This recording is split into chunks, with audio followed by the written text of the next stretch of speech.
ఎవరిదవరా? నువ్వు దొంగ, నేను పోలీస్. సరే. రే అక్కడ ఎవరో పడిపోయినారా? తాతా తాతా తాత రే ఆ చెట్టు కింద తీసుకొని పోదాం పదా. తాతా. అయ్యో చుట్టుపక్కల ఎక్కడ నీళ్ళు గుళ్ళేవే. నేను పోయి ఆ గుళ్ళో ఉందేమని చూసేసి వస్తాను.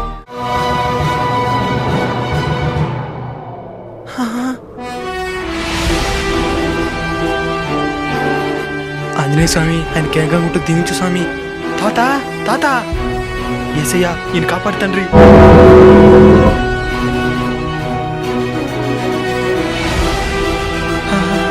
తాత రంజాన్ మాసం కదనైనా, ఉపవాసం, అందుకే కదిరి పడిపోయినా. ఆ అల్లానే మీ రూపంలో వచ్చి నన్ను కాపాడినైనా. ఇంతకీ ఎవరు మీరు? నా పేరు శ్రీరామ్, వీడి పేరు జోసఫ్. దేవుడి దృష్టిలో మనుషులందరూ సమానమే, కానీ మనిషి మతాల ముసుగులో మనిషిని వేరుగా చూస్తున్నాడు. అన్ని మతాల సారం ఒక్కటే, మానవత్వం.